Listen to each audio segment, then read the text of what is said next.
you guys, welcome to the channel. My name is Alexandra and I can't wait to show you this DIY. It's really cool. I'm gonna be chit-chatting a little bit about Halloween, so grab a tea or a spiced pumpkin coffee or whatever it is you like to drink or eat during the fall, because we're going to be chatting a little bit. If that's not your thing, that's fine. You can always fast forward to the actual tutorial to cut right to the chase. And so basically what I'm going to do today is I'm going to first show you where I purchased my frame to make this haunted mirror. So I'm going to take you along, which I thought would be really interesting because it's a really cool vintage shop.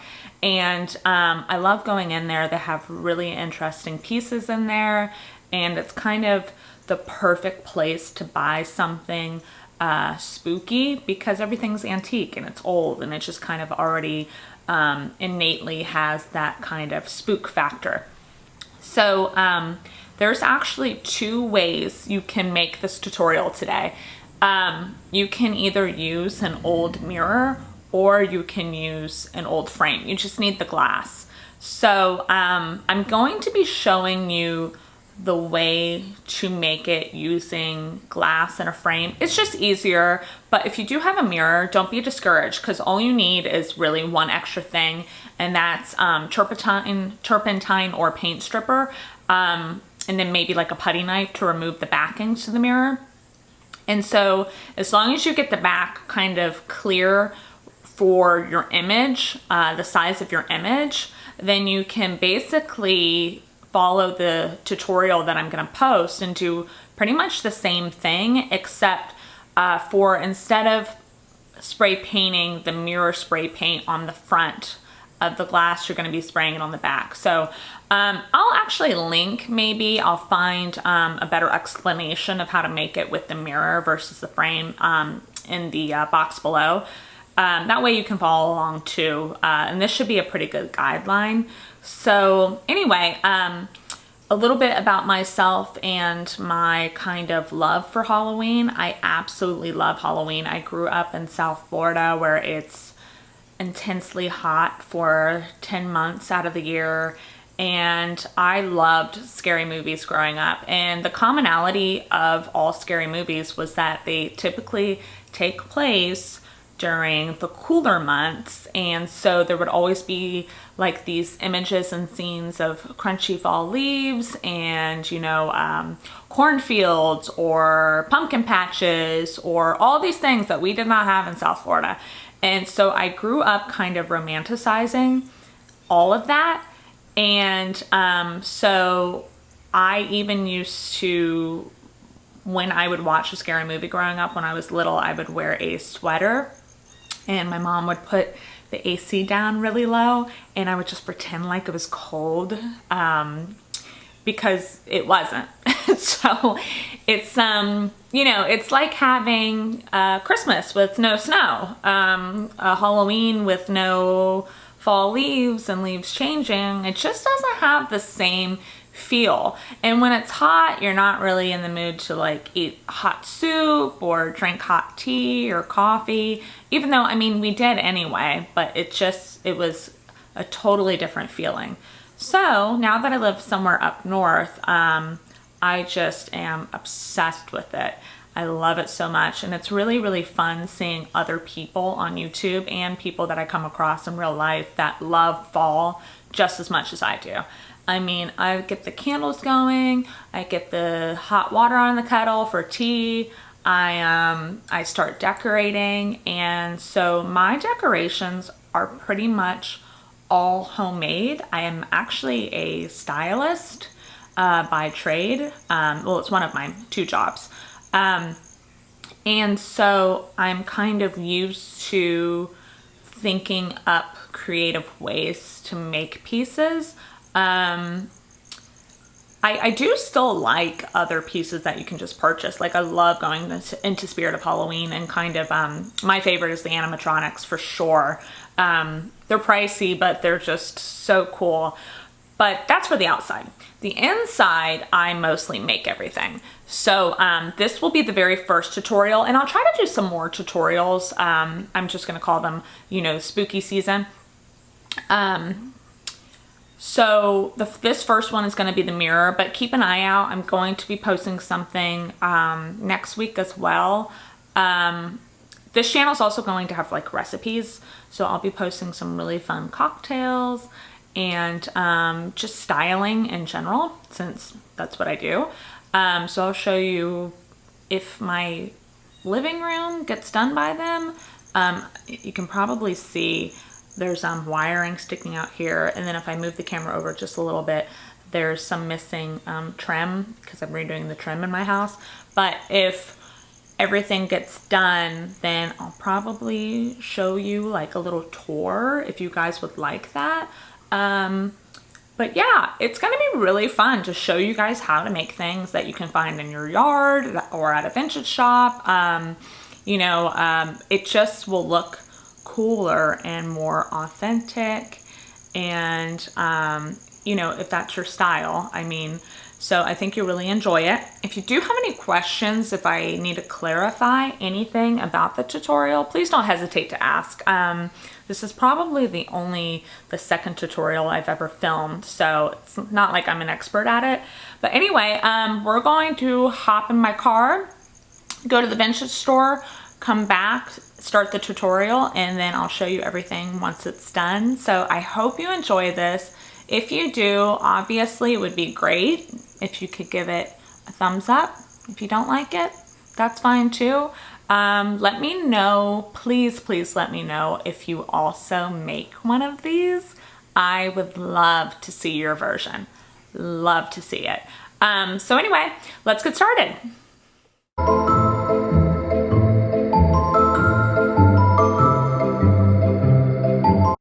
Okay, you guys, I am here at one of my favorite vintage shops. They typically have some really good prices on their pieces. They do a lot of custom work, so the actual vintage pieces that they sell for a really, really good deal. So I'm hoping we either find one of two things. A mirror with something that can be easily removed from the back, or a really, really cool frame, and then we can just get a custom piece of glass. Typically I get it from Michael's, and then we can make a mirror out of a frame. So I can't wait to take you inside.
Okay, guys, I am so excited by what I found at that vintage place that I took you. I thought I might have to go to a couple more places. And truthfully, if I wanted a better price on what I got, I could have kind of scouted around and looked to see if I could get something a little cheaper. However, I still think I got a really good deal, especially for what I got. It's a really, really beautiful piece. So excited. Okay. Are you ready to see? Okay, kind of hard to see. But it is, first of all, it's huge. It's huge. So initially, I started out with a pretty low ball offer just to see what he said, because I've seen this there before, maybe a couple months ago. But we reached an agreement of $80, which I thought was really good considering it was originally priced at $125, but it's going to be absolutely perfect for this haunted mirror.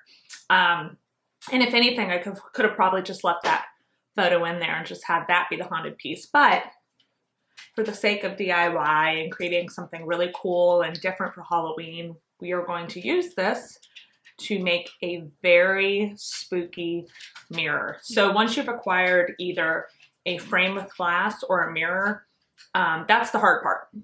Getting something that looks authentic and vintage and super creepy without being cheesy. And so once you've acquired a piece like this, the rest of it is pretty much a cakewalk. So anyway, let's get started. Okay, you guys, so you're going to clean off your piece of glass and get out your template that you have printed out. Ghost face, demon face, witch, whatever you want. Just make sure it's size appropriate, and I'll put a brief description of what size I think works best with each individual piece of glass. Basically, you want it roughly a third of your entire piece of glass. So you're going to tape it securely to the back and then make sure you flip it over. So the mirror spray paint is going to go on the opposite side of where you have taped your picture. So right here I'm showing you water. Water lightly sprayed and dripped in certain areas will give the glass an antiqued look. So basically when mirrors degrade, they sort of the mirror portion gets eaten away slowly. So that's what I'm doing here.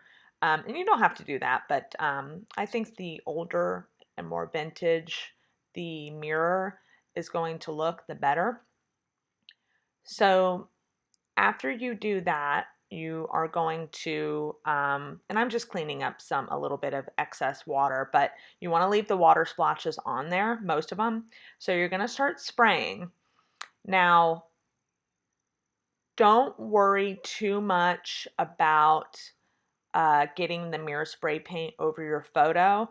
You do want a little bit, but what you're going to see me do is actually, as I'm spraying, I'm going to dab away the mirror spray paint. Now, the reason I'm doing that is because we want to keep it pretty clean of mirror spray paint until the very end, because we don't want to cover up the face too much with the spray paint. So just roughly dab it off. It doesn't need to be entirely clean because we want it to look like the face is, kind of trying to break through the mirror rather than just have like a clean cut picture of it.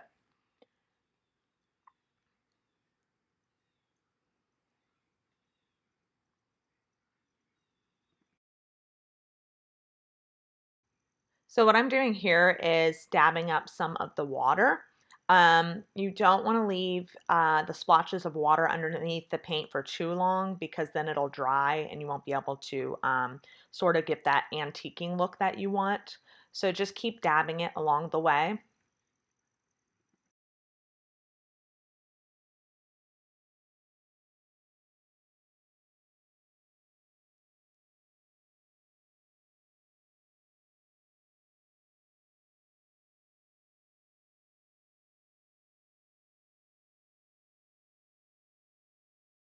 Be sure to keep your face pretty clean. Like I said, we're going to do kind of a light spray over at the very end. We want to make sure we have more control over how much we want.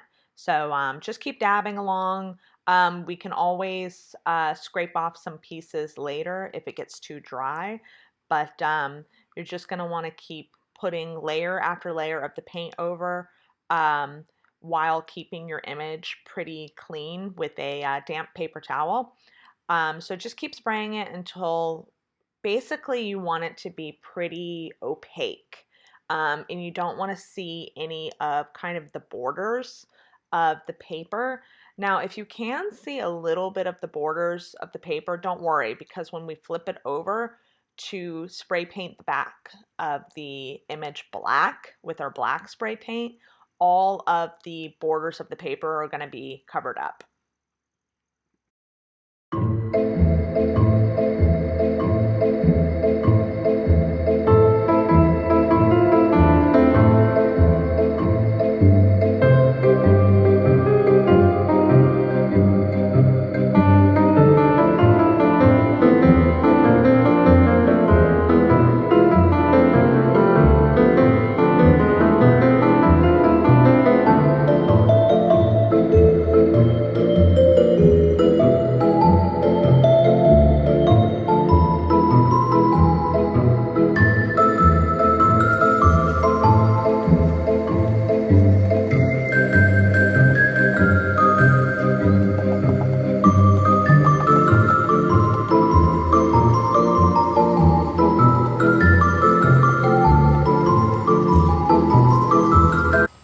Okay, so we're all done. We've got about roughly 3 layers of spray paint, the mirror spray paint. Just flip it over.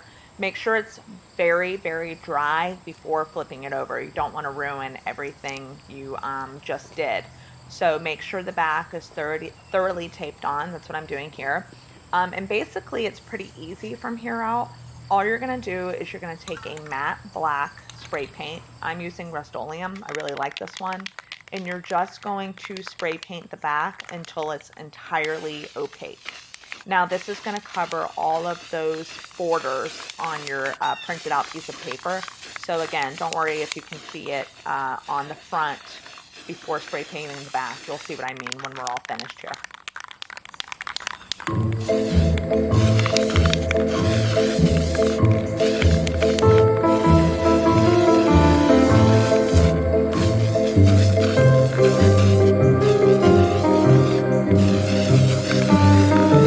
Okay, so we are all done. Just let this dry and then put it back into your frame. So that's it, you guys. Simple as that. Look at how creepy our haunted mirror looks. Wait until you see it at night. It is so spooky.